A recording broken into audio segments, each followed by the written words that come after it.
பரிசுத்த ஆவியானவர் நமக்கு கொடுக்கப்பட்டிருக்கிறார். ஆண்டவர் சொன்னார், உங்கள் பலவீனங்களிலே உங்களுக்காக வேண்டுதல் செய்ய, உங்கள் பலவீனங்களில் உங்களுக்கு உதவி செய்ய உதவியாளராக. ஆமென். என்னை அதனால தான் பவுல் சொல்ற, என்னை பலப்படுத்துகிற கிறிஸ்துவினாலே. ஆமென். நான் பலவீனன் தான், ஆனால் எனக்குள் இருக்கிறவர் பலவான். என்னை பலப்படுத்துவார், என்னை ஜெயிக்க வைப்பார். ஆமென். யுத்தம் உண்டு, போராட்டம் உண்டு. ஆமென். மாம்சம் எழும்பும், வார்த்தை பேசணும்னு, சண்டை போடணும்னு தூண்டும். ஆமாம், எல்லாமே மாம்சம் தானே, பிசாசு எல்லாம் தூண்டுது இல்லை.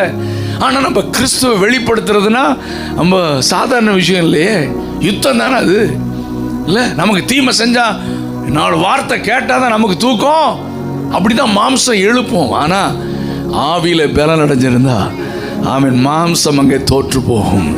ஹல்லேலூயா. இனி நான் அல்ல, கிறிஸ்து எனக்குள் ஜீவிக்கிறார். ஆமென். அதனால தான் யோவான் ஸ்நானகன் சொல்லுகிறார், நான் சிறுகவும். எல்லாம் சொல்லுங்க. அப்படின்னா என்ன?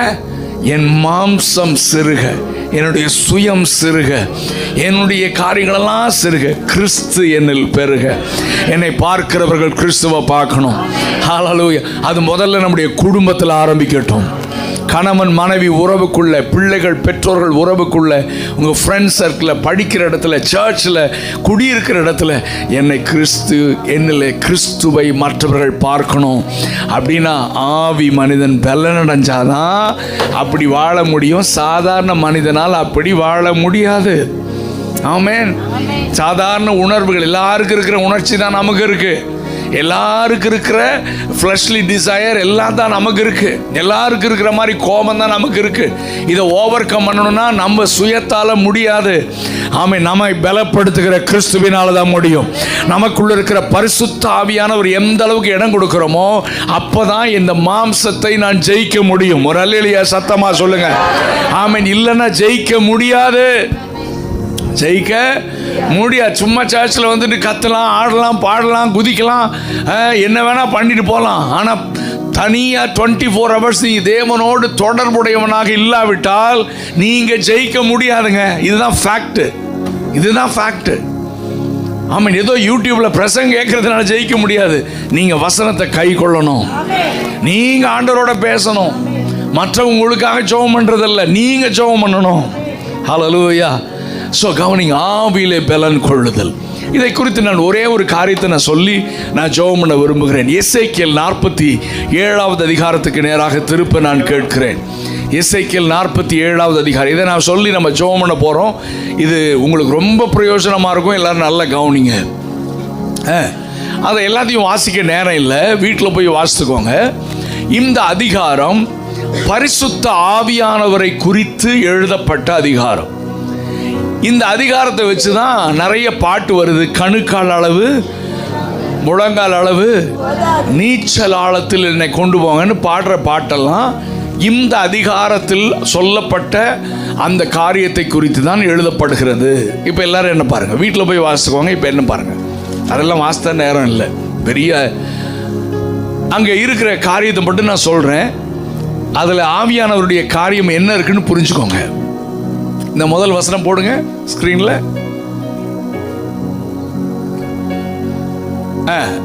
ஒரு புருஷன், கவனிங்க, ஒரு இப்ப நமக்கு முன்னால ஆலயத்தின் வாசலில் இருந்து ஒரு பெரிய நதி, எல்லாம் சொல்லுங்க,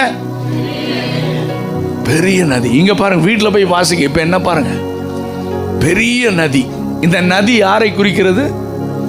பரிசுத்த ஆவியானவரை குறிக்கிறது. சரிங்களா? பெரிய நதி.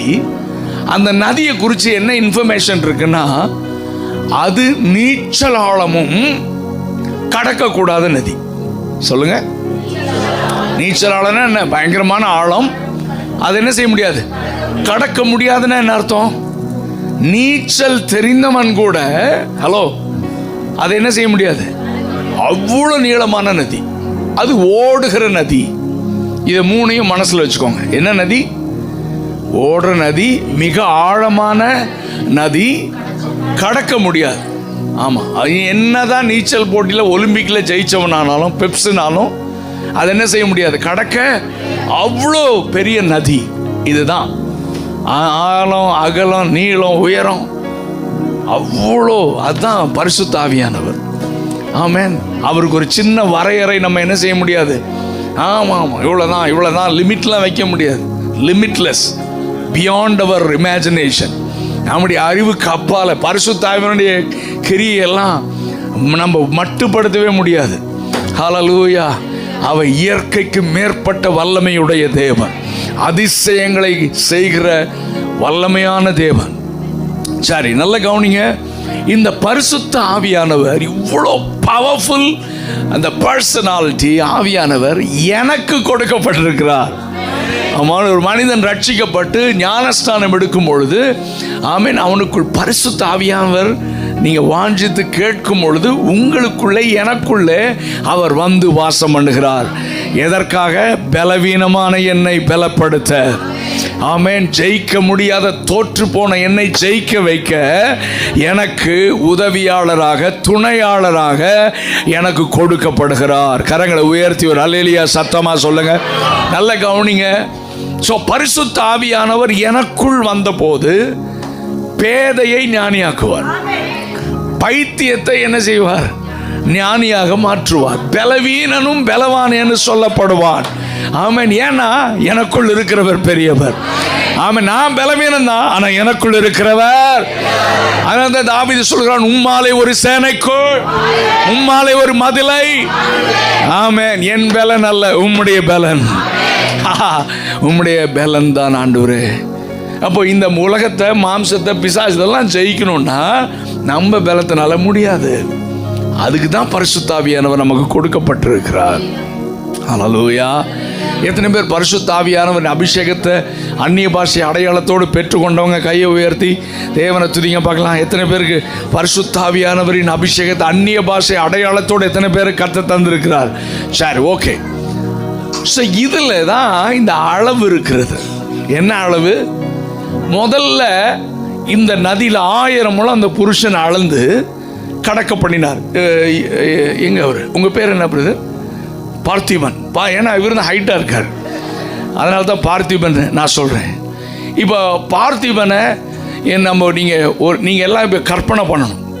கற்பனை பண்ணுவோம்ல, நம்ம இங்கே உட்காந்து அமெரிக்கா போவோம்ல, கற்பனை பண்ண. என்ன கற்பனை? நமக்கு முன்னால் என்ன நதி? என்ன நதி? சொல்லுங்க, என்ன நதி? ஆழமான நதி, ஓடுகிற நதி, கடக்க முடியாத நதி. இப்போ பார்த்திபன் தானே, ஐம் சாரி, இவரை 1000 முழம் அளந்து கொண்டு போய் உள்ள போயாச்சு. நதி யாரை குறிக்கிறது? இப்போ இவர் பரிசுத்த ஆவியானவரால் நிறைஞ்சாச்சு. ஆனால் இப்போ அளவு எங்கே இருக்கு? 1000 முழம் அளந்து அளவு எங்கே இருக்கு? சொல்லுங்க எல்லாரும். கணுக்கால் அளவு தான் இருக்கு. ஆவியானவர் பெற்றாச்சு, ஆனால் அளவு எங்க இருக்கு? கணுக்கால் அளவு தான். கணுக்கால் அளவு தண்ணியில் அவர் நிற்கிறார். நம்ம எல்லாரும் எங்க இருக்கிறோம்? கரையில் நிற்கிறோம். நம்ம எல்லாம் எங்க நிற்கிறோம்? இப்போ கரையில் இருந்து அவரை பார்க்க முடியுமா? பார்த்திபனை முடியுமா? முடியாது. ஏன்? தண்ணி எங்க இருக்கு? கவனிங்க. அப்ப பரிசுத்தாவின் அளவு கணுக்கால் அளவு இருந்துச்சுன்னா என்னுடைய முழு மாம்சமும் வெளியே தெரிகிறது. சொல்லுங்க, என்னுடைய மாம்சத்தின் கிரியைகள் வெளியரங்கமாக இருக்கின்றன. அவை யாமனன் கலாத்தியர்ல சொன்னதெல்லாம் ஏசித்தனம், விபச்சாரம், இச்சை, கோபம், வைராக்கியம், பகைகள், சண்டைகள், விரோதங்கள், மார்க்க பேதங்கள் எல்லாம் வெளியே தெரியுது. ரட்சிக்கப்பட்டேன், பரிசுத்தாவின் அபிஷேகத்தையும் பெற்றுட்டேன், ஆனா அளவு தான் பிரச்சனை. கணுக்கால் அளவு இருக்கிறதுனால என்னிலே கிறிஸ்துவை பார்க்க முடியல. தேவ அன்பு வெளிப்படலை. மன்னிக்க முடியலங்க. கணவனை மன்னிக்காத மனைவிமார்கள், மனைவியை மன்னிக்காத கணவன்மார்கள், சகோதரனை மன்னிக்காதவர்கள், சக விசுவாசிகளை மன்னிக்காத இன்னொரு பாஸ்டரை மன்னிக்க முடியல. அவன் பண்ண பிரதர் அதெல்லாம் தெரியாது பிரதர், அந்த ஆள் செத்தாலும் அவன் என்ன செய்ய மாட்டேன், அவன் வீட்டுக்கு போவோம். வீரவசனம். சாதாரண மனிதர்கள் பேசுகிற மாதிரி தான் நம்மளும் பேசுகிறோம். என்ன ஆவிக்குரியவர்கள்? நம்ம மாம்சத்தை ஜெயிக்க முடியல. என் மாம்சத்தின் தான் வெளியே வரும். மாம்சம் வெளியே வருது.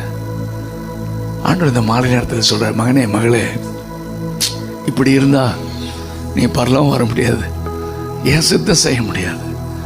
நீ இந்த ராத்திரி நீ விரும்பினா, நீ தாகத்தோட கேட்டேனா, நான் இன்னொரு 1000 முழம் உன்னை எடுத்து செல்ல விரும்புகிறேன்.